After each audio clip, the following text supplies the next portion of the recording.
લખન નજર કરીએ મહત્વપૂર્ણ સમાચારો સામે પ્રાપ્ત થઈ રહ્યા છે। આપણે જણાવી દઈએ કે હાલ પાટણના ધારાસભ્ય કિરીટ પટેલના નવા જૂનીના એંધાણ જોવા મળી રહ્યા છે। તો પાટણથી ગાંધીનગર જવા રવાના થયા છે। તો દંડક પદેથી રાજીનામું આપવાનું પણ મન બનાવ્યું છે। ગત રોજ તાળાબંધીના વિવાદને લઈને નારાજ પણ થયા હતા। તે બાદ હવે તેઓ ગાંધીનગર જવા રવાના થયા છે। પાર્ટી અન્યાય કરી રહી છે અને કેટલાકનું કબજો હોવાનો પણ કિરીટ પટેલ આરોપ લગાવી રહ્યા છે। પાટણના ધારાસભ્ય કિરીટ પટેલના નવા જૂનીના એંધાણ વર્તાઈ રહ્યા છે। તો પાટણથી ગાંધીનગર જવા તેઓ રવાના થયા છે। જેમ જેમ ચૂંટણીઓ નજીક આવતી હોય છે તેમ તેમ નેતાઓ પોતાના વલણ બદલતા હોય છે। તેમાં વધુ એક સામે આવ્યું છે। વધુ જાણકારી માટે અમારા સંવાદદાતા ધવલ ફોન લાઈન પર જોડાયા છે। ધવલ, ચૂંટણી નજીક આવી રહી છે, વધુ એક નેતાના મનમાં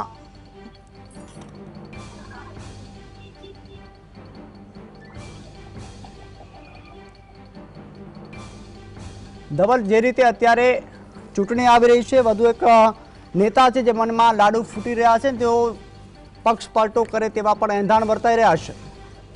જી ચોક્કસથી લખન વાત કરવામાં આવે તો કોંગ્રેસમાં વધુ એક ધારાસભ્યની જે નારાજગી છે તે સામે આવી છે। તેમને ખુલ્લા દિલે વાત કરતા કહ્યું કે જે ધારાસભ્યની વાત કરવામાં આવે તો પાટણના કોંગ્રેસના ધારાસભ્ય જે કિરીટ પટેલ, તેમની નારાજગી સામે આવી છે। તેમની સાથે ટેલિફોનિક જ્યારે વાતચીત થઈ ત્યારે તેમણે કહ્યું કે જો 3 વાગ્યા સુધીમાં મારી જે અમુક પક્ષ સામેની માંગો છે તે માંગ નહીં સ્વીકારાય તો ચોક્કસથી 3 વાગે હું રાજીનામું આપવા જઈ રહ્યો છું અને જે સમય છે તે સમય પણ માંગવામાં આવ્યો છે। અને મહત્વની બાબત એ છે કે પ્રદેશ પ્રમુખ અને જે કોંગ્રેસનું મોવડી મંડળ છે તેને પણ આ વાતની જે રજૂઆત છે તે કિરીટ પટેલ દ્વારા કરવામાં આવી છે। કિરીટ પટેલના વિસ્તારને લઈને હોય કે પક્ષને લઈને હોય, અમુક જે માંગણીઓ છે તે પણ થોડાક સમયની અંદર તેઓ સ્પષ્ટ કરશે, કારણ કે તેમને જે પ્રદેશ પ્રમુખ સમક્ષ માંગણીઓ મૂકવામાં આવી છે તે માંગણીઓ પ્રદેશ પ્રમુખ અને જે કોંગ્રેસનું હાઈકમાન્ડ નેતૃત્વ છે તેના દ્વારા નહીં સ્વીકારાય તો ચોક્કસથી કિરીટ પટેલે રાજીનામું આપવાનું જે મન છે તે મનાવી લીધેલું જોવા મળી રહ્યું છે। અને મહત્વની બાબત એ જોવા મળી રહી છે, કારણ કે જ્યારે જન આક્રોશ યાત્રા પાટણ જિલ્લાની અંદર ફરતી હતી તે સમયે જ પાટણના ધારાસભ્ય કિરીટ પટેલ અને જે કાર્યકર્તાઓ છે તેમના વચ્ચે જાહેર કાર્યક્રમમાં સ્ટેજ ઉપરથી તૂટુ મેમે થયેલી જોવા મળતી હતી। એટલે કહી શકાય કે અત્યારે હાલ કિરીટ પટેલ પોતે જ ગાંધીનગર એમએલએ ક્વાર્ટર્સમાં જોવા મળી રહ્યા છે। ત્યાં આગળ જે અમુક માંગો છે તેને ટાઈપિંગ કરાવી રહ્યા છે, ત્યારબાદ જે પ્રદેશ પ્રમુખ છે તેને સમક્ષ મોકલવામાં આવશે। જો તેમની માંગ નહીં સ્વીકારે તો 3 વાગે તેઓ રાજીનામું આપવા જવા તેમનું મન પણ બનાવીને બેઠા જોવા મળી રહ્યા છે। જે રીતે તેઓ દંડ પદેથી રાજીનામું આપવાનું વિચારી રહ્યા છે, તો શું અંતર જૂથવાદ છે જેને લઈને તેઓ અત્યારે મન બનાવી લીધું છે? ચોક્કસથી કોંગ્રેસમાં પહેલેથી જ જોવામાં આવે તો આંતરિક જૂથબંધી ખૂબ જ ચરમસીમાએ જોવા મળતી હતી। તે જ પ્રમાણે કેટલાય નેતાઓ કોંગ્રેસથી નારાજ હતા, જ્યારે કે જે સમયે વિધાનસભાની ચૂંટણી 2022માં યોજાઈ હતી તે સમયે કોંગ્રેસ પાસે સંખ્યાબળ 21 કે 18 ધારાસભ્યોનું હતું, પરંતુ અત્યારે હાલ જોવા જઈએ તો કોંગ્રેસ પાસે ફક્ત ને ફક્ત 13 થી 14 ધારાસભ્યોનું જે સભ્યબળ છે તે જોવા મળી રહ્યું છે, કારણ કે કોંગ્રેસના નારાજગીના દોર યથાવત વચ્ચે કેટલાય ધારાસભ્યો રાજીનામું આપીને ભાજપનો કેસ છે ધારણ કર્યો હતો। તે જ રીતે કિરીટ પટેલ પણ જે છે તે ધારાસભ્ય પદેથી અથવા તો જે દંડક પદેથી છે તે રાજીનામું આપે તેવી પણ શક્યતાઓ અત્યારે હાલ જોવા મળી રહી છે। ધવલ, જે રીતે અત્યારે કિરીટ પટેલ જે છે એ ત્યાં ગાંધીનગર જવા રવાના થયા છે, તો તેની સાથે બીજા કોઈ નેતાઓની પણ ચર્ચા થઈ હોય એવું કોઈ સમાચારો છે? તેમને પ્રદેશ પ્રમુખ અમિત ચાવડા, પક્ષના નેતા તુષાર ચૌધરી સાથે પણ વાત કરી હોય તેવી વાત અત્યારે હાલ સામે આવી રહી છે, પરંતુ હજી સુધી સ્પષ્ટ નથી થયું કે ધારાસભ્ય પદેથી રાજીનામું આપશે કે જે કોંગ્રેસ પક્ષના દંડક તરીકે છે તે દંડક તરીકે રાજીનામું આપશે। પરંતુ જે પ્રમાણે માહિતી મળી રહી છે તે પ્રમાણે દંડક પદેથી જે રાજીનામું છે તે આપવા જઈ રહ્યા છે, કારણ કે જે પ્રમાણે આમ આદમી પાર્ટીના દંડક તરીકે બોટાદના ધારાસભ્ય પણ દંડક પદે રાજીનામું આપ્યું હતું, તે જ પ્રમાણે કિરીટ પટેલ પણ દંડક પદે રાજીનામું આપે તેવી વાત અત્યારે હાલ સામે આવી રહી છે। આભાર ધવલ સમગ્ર માહિતી આપવા બદલ। ગત રોજ તાળાબંધીને લઈને પાર્ટીના અન્ય થઈ રહ્યો હોવાના કિરીટ પટેલે આક્ષેપો કર્યા હતા અને તેને હવે લઈને તેઓ દંડક પદેથી રાજીનામું આપે તેવી પણ સંભાવનાઓ વર્તાઈ રહી છે। પાટણના ધારાસભ્ય કિરીટ પટેલના નવા જૂનીના એંધાણ પણ વર્તાઈ રહ્યા છે।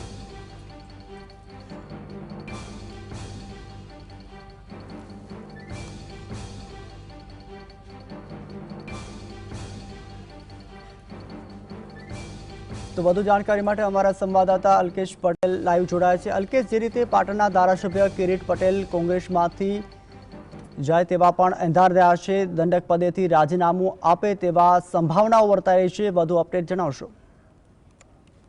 લખન, ચોક્કસ પાટણ કોંગ્રેસના ધારાસભ્ય કિરીટભાઈ પટેલે જે કહેવાય છે કે કોંગ્રેસ એટલે પાટણમાં કિરીટભાઈ એટલે કોંગ્રેસ, પરંતુ આ વખતે જ્યારે અનુસૂચિત જાતિ મોરચાના પ્રમુખની વરણીમાં એમનો સેન્સ લેવામાં નથી આવ્યો, સાથે સાથે કેટલાક ધારાસભ્યો હતા એમનો પણ સેન્સ લેવા નહીં આવતા। ગઈકાલે જે અનુસૂચિત જાતિ મોરચાના પૂર્વ પ્રમુખ સક્સેના અને કાર્યકરોએ જે રીતે કોંગ્રેસમાં તાળાબંધી કરી એને લઈને ક્યાંક ને ક્યાંક ઘાત પ્રત્યાઘાત પડ્યા છે। જે કહેવાય ને કે અત્યારે હાલ ગઈકાલે જ્યારે મૌખિક ઇન્ટરવ્યુ લીધું હતું કિરીટભાઈનું, ત્યારે એમણે ચોક્કસ કીધું હતું કે જો આનો પ્રશ્ન નિકાલ નહીં કરવામાં આવે તો ચોક્કસ હું દંડક પદેથી રાજીનામું આપીશ। ત્યારે આજે વિશ્વસનીય કહી શકાય એવા સૂત્રો પાસેથી માહિતી મળી છે અને અત્યારે ગાંધીનગર કિરીટભાઈ પટેલ બેઠા છે અને તેઓ પોતાની જે રજૂઆતો છે એ રજૂઆતોને તુષાર ચૌધરી વિરોધ પક્ષના નેતા જે કોંગ્રેસના છે એમને સમક્ષ રજૂ કરશે, વાતચીતો કરશે અને જો કોઈ નિર્ણય ઉકેલ નહીં આવે તો 3 વાગ્યાનું અલ્ટિમેટમ આપ્યું છે અને તેઓ દંડક પદેથી રાજીનામું આપવાના છે। આમ કોંગ્રેસમાં અત્યારે હાલ જે કકળાટ ચાલી રહ્યો છે એને લઈને કિરીટભાઈનું જે કહેવાય ને કે પ્રેશર ટેકનિક છે એ કેવી કામમાં આવે છે કોંગ્રેસ માટે, કારણ કે એક બાજુ કોંગ્રેસની જે કહેવાય જનાદેશ યાત્રા દક્ષિણમાં ચાલી રહી છે, બીજી બાજુ ત્યારે ઉત્તર ગુજરાતમાં યાત્રા હતી ત્યારે કિરીટભાઈએ રાધનપુરમાં જે રીતે રઘુભાઈ દેસાઈને ચૂંટાવવા માટે 2027ની વાત કરી ત્યારે એક કાર્યકરે સામે પણ વિરોધ કરતા આ બધી જ જે કહેવાય ને કે શિસ્તને લઈને ક્યાંક ને ક્યાંક મોડી મંડળ કહેવાય છે ને પગલાં નહીં ભરતા હોવાથી આવા એક્ટિવ ધારાસભ્યને ક્યાંક ને ક્યાંક પોતાને એમ લાગે છે કે પક્ષ મારું માનતા નથી, પક્ષમાં રહેવું કેમ, એવું પણ હોઈ શકે। એટલે આ સાથે સાથે જે હવે 2027ની વાત કરતા પહેલા જે 2026માં સ્થાનિક સ્વરાજ્યની ચૂંટણી આવી રહી છે ત્યારે એમનું કેટલું મહત્વ લેવામાં આવે છે કે નથી એ જોવાનું છે। જો આવું રહ્યું તો જે 1 ડઝન ધારાસભ્યો છે 1 ડઝન ધારાસભ્યોથી કેટલાક ધારાસભ્યો તૂટી પણ શકે એમ છે। આમ પાટણ કોંગ્રેસમાં અત્યારે હાલ કહેવાય ને કે ઉકળતા ચરુ જેવી સ્થિતિ થઈ છે, ત્યારે હવે જોવું રહ્યું કે 3 વાગ્યાનું જે અલ્ટિમેટમ આપ્યું છે કિરીટ પટેલે એ શું કરે છે। જો રાજીનામું દંડક પદેથી આપશે તો એ ધારાસભ્ય તરીકે ચાલુ રહેશે, પરંતુ ક્યાંક ને ક્યાંક એમની માંગ સંતોષાની ક્યાંક કોઈક નવા જૂની થાય તો ફરીથી એક વખત વિધાનસભાના જે આંકડા છે એ આંકડા સામે પ્રશ્નાર્થ ઉભા થઈ શકે એમ છે। જી લખન। કલ્પેશ, જે રીતે અત્યારે પ્રદેશ પ્રમુખ અને મોવડી મંડળના સમક્ષ પણ તેઓ રજૂઆત કરી હશે તો તેની સામેથી કોઈ પ્રતિસાદ મળ્યું છે? જે ચોક્કસ એમને વારંવાર રજૂઆતો કરી છે, લેખિતમાં લખ્યું છે કે જ્યારે 2017 ને 22ની ચૂંટણીમાં તેઓ એમએલએ તરીકે ચૂંટણી લડતા ત્યારે કેટલાક હિત શત્રુઓ કહી શકાય એવા લોકોએ એમને હરાવવા માટેના પ્રયાસ કર્યા હતા અને એને લઈને રજૂઆત પણ કરી હતી, પણ જ્યારે કહેવાય ને કે કોંગ્રેસના મોવડી મંડળ દ્વારા કોઈ પગલાં નહીં ભરાતા અને જ્યારે રાહુલ ગાંધી ગુજરાતનો પ્રવાસ કરે ત્યારે એવું કહે છે કે મારે વરઘોડાના ઘોડા નથી જોઈતા, મારે રેસના ઘોડા જોઈએ, ત્યારે આ કહેવાય ને કે કિરીટભાઈ પટેલ એ ખરેખર કોંગ્રેસ માટે સમર્પિત હતા, પરંતુ કોણ જાણે મોવડી મંડળને હજુ પણ ક્યાંક ને ક્યાંક શું મગજમાં ચાલી રહ્યું છે એને કારણે આ જે ગ્રુપિઝમ થયું છે ગ્રુપિઝમનો સીધી અસર પાટણ જિલ્લામાં થઈ છે। પાટણના કોંગ્રેસના ધારાસભ્યએ આજે પોતાનું કહેવાય ને કે મન મનાવી લીધું છે કે દંડક પદેથી તો રાજીનામું આપી ક્યાંક ને ક્યાંક પોતાની જે વિરોધીઓ છે એ લોકોને ક્યાંક ને ક્યાંક અલ્ટિમેટમ આપવા માંગતા એવું આજના દિવસ ઉપરથી લાગી રહ્યું છે। જી લખન। આભાર સમગ્ર માહિતી આપવા બદલ। તો પાટણના ધારાસભ્ય કિરીટ પટેલે કોંગ્રેસ સામે ચીમકી ઉચ્ચારી છે। પાટણના ધારાસભ્ય કિરીટ પટેલ પક્ષ સામે અમુક માંગને લઈને કોંગ્રેસમાંથી રાજકીય ભૂકંપના એંધાણ પણ વર્તાઈ રહ્યા છે। પાટણના ધારાસભ્ય કિરીટ પટેલ હવે દંડક પદેથી રાજીનામું આપે તેવા પર સંકેતો મળી રહ્યા છે। કોંગ્રેસના નેતા કિરીટ પટેલ ઘટનાને પગલે ગુજરાતના રાજકારણમાં પણ ગરમાવ જોવા મળ્યો છે। પ્રદેશ નેતૃત્વ સામે ખુલ્લા બળવાના એંધાણ પર વર્તાઈ રહ્યા છે। અગાઉ પક્ષના જૂથવાદ અંગે કિરીટ પટેલે નિવેદનો પણ આપ્યા હતા। તેમણે કહ્યું હતું કે કોંગ્રેસ નેતા જૂથવાદ છોડવા તૈયાર નથી, તેને લઈને તેઓ નારાજ પણ હતા। પાટણના ધારાસભ્ય કિરીટ પટેલ દંડક પદેથી રાજીનામું આપે તેવા અહેવાલો મળી રહ્યા છે। કિરીટ પટેલ પક્ષના દંડક પદેથી રાજીનામું આપી શકે છે। ઘટનાને પગલે ગુજરાતના રાજકારણમાં પણ ગરમાવ જોવા મળી રહ્યો છે। અગાઉ પક્ષના જૂથવાદને લઈને તેઓ મોવડી મંડળને પણ રજૂઆતો કરી હતી।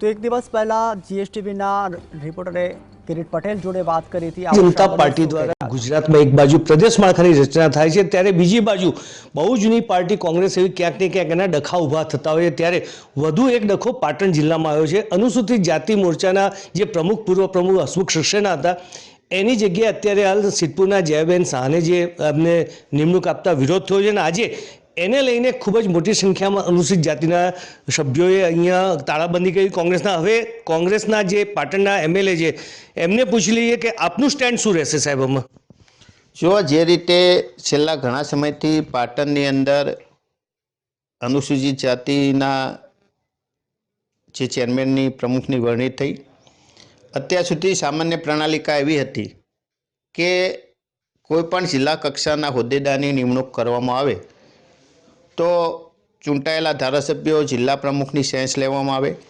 પરંતુ કોઈપણ પ્રકારની સેન્સ લીધા સિવાય જે લોકો કોંગ્રેસ પાર્ટીના વિરુદ્ધમાં જેને પ્રચાર કરેલો છે, જેઓના વિરુદ્ધમાં રજૂઆતો થઈ છે, એવા લોકોના ઇશારે આ નિમણૂક કરી દેવામાં આવી છે। એટલે સ્વાભાવિક રીતે આ સમાજના અનુસૂચિત જાતિના લોકોમાં રોષ છે। 1 મહિનાથી રજૂઆતો કરતા હતા, અમે પણ 3 ધારાસભ્યોએ આ બાબતે રજૂઆત કરેલી, પરંતુ કોઈ નિરાકરણ ના આવતો આજે એ લોકો ઉગ્ર બન્યા છે અને આગામી સમયમાં વધુ ઉગ્રતાથી આનો વિરોધ થાય તો પણ નવાઈ નથી। હસમુખભાઈનું એવું કહેવું છે કે અમે વધારે વિરોધ કરીશું, તમારું સ્ટેન્ડ શું રહેશે પક્ષ માટે?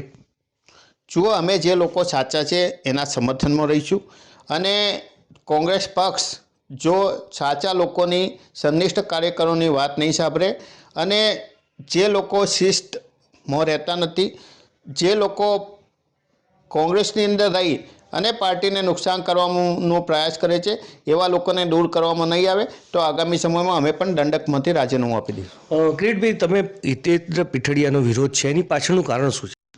હિતેન્દ્ર પીઠડિયા, કોંગ્રેસ એ હિતેન્દ્ર પીઠડિયાના બાપની પેઢી નથી। પાટણ જિલ્લાની અંદર નિમણૂક થતી હોય ત્યારે સ્વાભાવિક રીતે એના જિલ્લાના પ્રમુખ કે ચૂંટાયેલા ધારાસભ્યોની સેન્સ લેવી જોઈએ। એના બાપના પેઢીની જેમ એ આવા લોકોની નિમણૂક કરી દે, જે લોકો પક્ષના વિરુદ્ધમાં કામ કર્યું છે એવા લોકોના ઇશારે આવી નિમણૂક કરી દે, એનો અમને વાંધો છે। જિગ્નેશ મેવાણાના નિવેદનમાં અત્યાર સુધી આપને કેવું લાગ્યું છે હાલ? જો મેં અગાઉ પણ કહ્યું કે લોકશાહીની અંદર વાણી સ્વતંત્રતાનો અધિકાર આપેલો છે, પરંતુ એ અધિકારનો દુરુપયોગ ના થવો જોઈએ। કોઈપણ વ્યક્તિ એ ગમે તેટલું ભણેલો હોય, કેશુભાઈ પટેલ એવો શું ભણેલા હતા તો પણ એમને સારું શાસન કર્યું, એટલે વ્યક્તિગત આ રીતે કોઈના પણ વિશે બોલવું, ચૂંટાયેલા પ્રતિનિધિ વિશે બોલવું એ યોગ્ય નથી। કિરીટભાઈ, પાટણમાં 2027માં હવે જ્યારે સ્થાનિક સ્વરાજ્યની ચૂંટણી આવશે તો આની કેટલી અસરો પડશે?